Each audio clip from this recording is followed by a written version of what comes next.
Allons enfants de la patrie, le jour de gloire est arrivé. Le long de la tyrannie, les standards sanglants étaient levés. Les standards sanglants étaient levés. On nous compagne, oh, oh, oh, oh, oh, oh, oh, oh. Ils viennent jusque dans nos bras, égorger nos fils et nos compagnes, aux armes citoyens. Formez vos bataillons, marchons, marchons, qu'un sang impur abreuve nos sillons. Bonjour Français, bonjour le peuple. Voici mon discours de fin d'année 2022.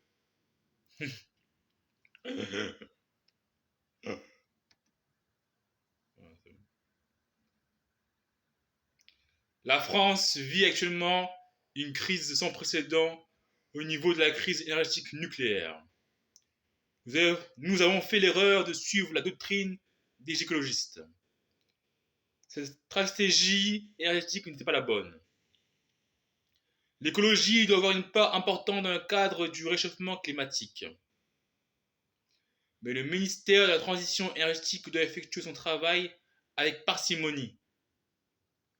La question de l'écologie qui sensibilise de plus en plus les Français ne doit pas pour autant devenir le sujet central de nos vies. La priorité doit être d'abord la survie énergétique de la France. Vive la France, vive les Français.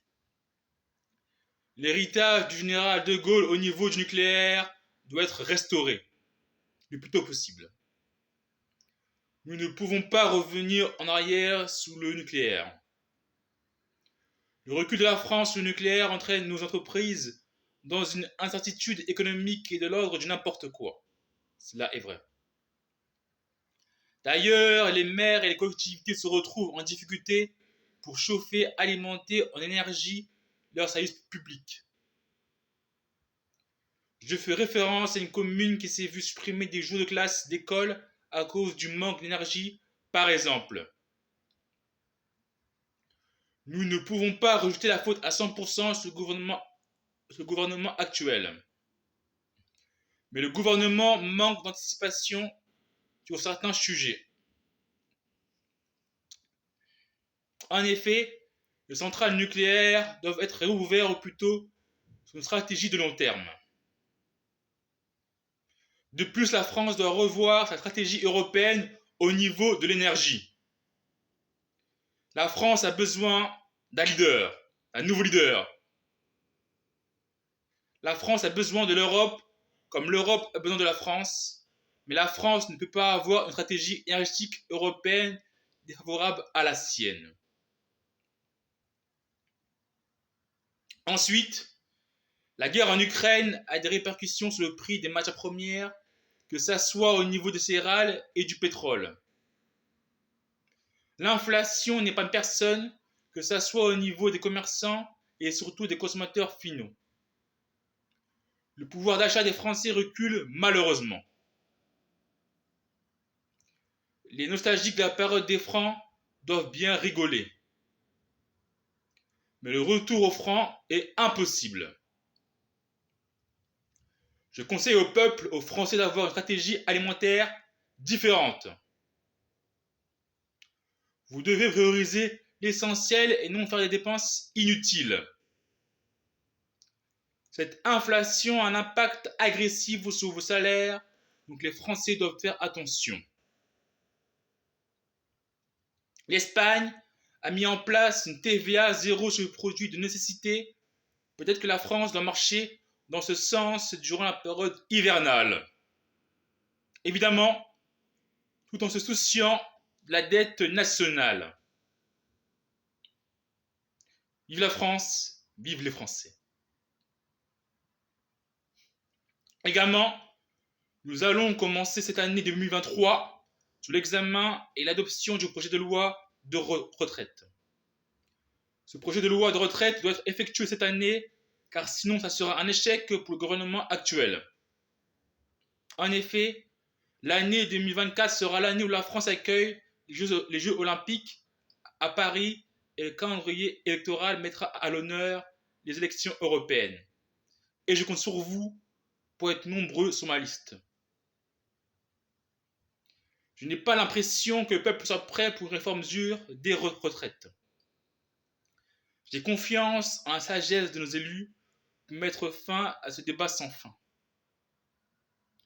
Le débat sur la réforme des retraites doit être terminé en cette nouvelle année 2023. De plus, la France doit repenser son modèle d'immigration, car la France ne peut plus accueillir tout le monde. La France n'arrive plus à intégrer efficacement toute sa population. La France aura toujours besoin d'immigration, mais la France doit devenir ferme sur sa politique d'immigration. La France doit mettre une pression au niveau européen pour davantage de contrôle aux frontières au niveau européen. En effet, la politique d'immigration européenne laisse libre cours à la volonté des nations européennes. Soit l'Europe a une approche collective de l'immigration, ou soit l'Europe a une approche nationale de l'immigration. La réponse est dans les deux solutions. La France, pour 2023, doit avoir une stratégie d'immigration de qualité et de population. En effet, l'immigration doit être diminuée à moyen terme afin de remettre de l'ordre dans sa population, dans son peuple. Vive la France, vive le peuple. La France vit une période stratégique de son histoire. La France doit faire les bons choix maintenant. En effet, je souhaite aux Français que cette année 2023 soit une année d'abondance, de santé et surtout d'amour. Car nous avons bien vu que l'année 2022 a été marquée par de nombreux faits divers. Que ce soit au niveau des risques, des accidents, mais le peuple a fait preuve de sagesse. En n'oubliant pas ses valeurs de solidarité, comme dans le cas de l'incendie de Vaux-en-Velin vers la banlieue de Lyon. Je veux que le peuple reste dans cette dynamique de solidarité, car l'année 2023 sera aussi difficile que l'année 2022. Je crois à mon peuple, je crois en vous. Merci les Français, vive la France, vive la République.